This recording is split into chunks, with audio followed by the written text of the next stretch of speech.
Hey guys, this is EckhartsLadder. Hello and welcome to another Star Wars video. Today we're again talking about part 1 of the Bad Batch's Season 1 finale, episode 15, which was called Return to Kamino. That episode, of course, saw the gang, return to Kamino in order to save Hunter, but the episode ended fairly abruptly with Kamino, or at least the cloning facilities at Tipoca City, being bombarded by a trio of Venator-class Star Destroyers. As I talked about in my review video, this was a sad moment in the show, and a sad moment for Star Wars generally, because it represented the end of an era, the era of clones and the Clone Wars. Hell, even the Bad Batch as a show started off on Kamino in the waning days of the war, but now a major connection to those past times has been wiped away. And I think fans were sad because this end of an era was not only an in-universe thing, but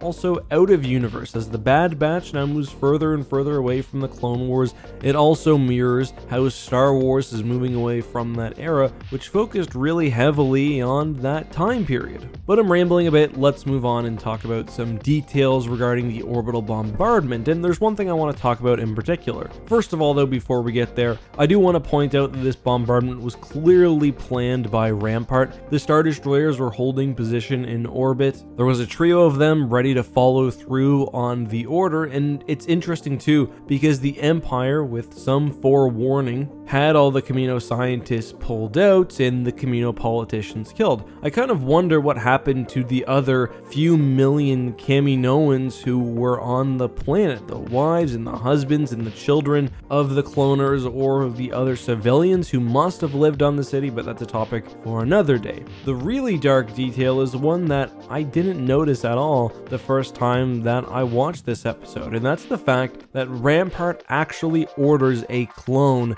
to carry out the bombardment of the planet. And I've got to say, when I went back to watch this, I was actually a bit surprised. We know that the Empire is heavily phasing out clones in ordinary combat roles at this point, especially Regs, who are being apparently replaced by these new TK troopers, with the elite clones moving more to an advising and teaching role. And Rampart especially is a big proponent of non-clone soldiers, so I expected his personal fleet to be commanded by ordinary recruits or volunteers. But if you watch, those are clone troopers, and that's a pretty sad moment. You know, there were those moments in the episode, the lingering shots on the hallway, the music, that meant for us, the viewer, to sort of feel a farewell to Kamino. Imagine how these clones felt. Every single clone in the galaxy, at least every Jango Fett clone, was grown on Kamino. It was their home for the first few years of their life, and now we see thousands of clones being forced to participate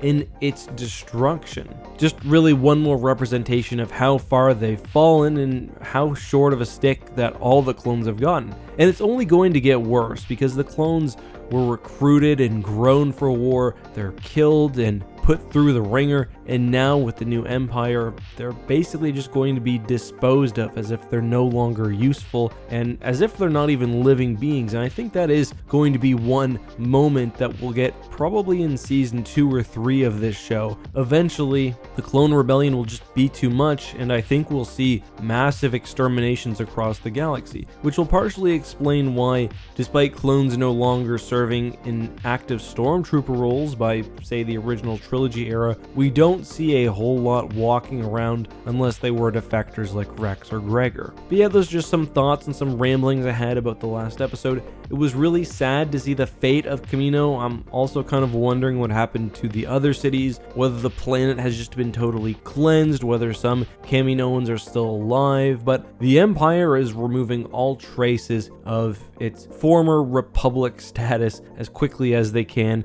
Palpatine is tying up some loose ends. Great episode though. I'm curious to hear your guys' thoughts, what you thought about my ramblings today. But before I leave, because this was a shorter video, I do want to take some time to answer a few hashtag askeck questions. Alright, so the first hashtag askeck comes from the Moth, who asks, who is the better slicer, Beforian or Ghent? And I've got to say, I wasn't actually familiar with the first character, Drusel Beforian, so I googled them, and apparently they appear in Heir to the Jedi, which is definitely not a book that I've read. It was one of the early Star Wars canon books. The Given were naturally really talented when it comes to mathematics, and given the fact that slicing is the Star Wars word for hacking, basically, it makes sense that a given slicer could be very, very talented. That being said, Ghent in Star Wars Legends is held up as being basically the greatest slicer, at least of that era, but he's also fairly young, and he's also described as having broken the most impressive Imperial encryption when he was just a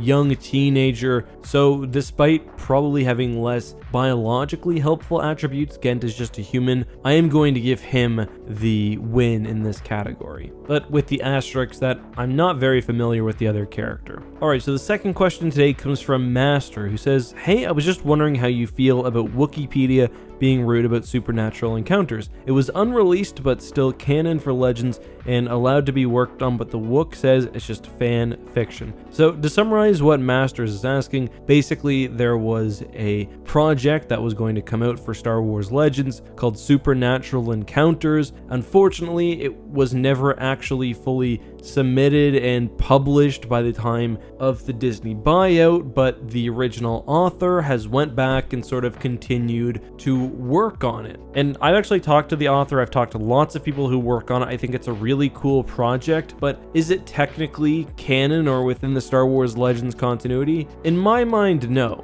I don't think that that actually matters. You know, just enjoy the book if you want to enjoy it, but I also know that the author has continued to include things beyond the original scope of the novel. So one thing that I've seen people talk about is the Sith Witchling. I've seen that a few times in the comments section, and from my understanding, I don't know whether that was one of the things that was approved of, but I don't believe that that was ever meant to be a part of canon, or at least was never approved of. I think the scope of the project, now that it's fully under sort of fan work, has somewhat expanded, and that's cool. But yeah, I don't know about rudeness, I don't condone that, but I agree with Wikipedia when they say, yeah, it's definitely fan work, it was unreleased. That's the case with a lot of things in Star Wars Legends, unfortunately. Most aren't due to the buyout, although some are. Another case that came out recently, or that people were discussing recently, it's kind of an old case, was Heart of the Jedi, which was a novel that was never actually published, but was subsequently released in a nearly original form by the author. So again, something that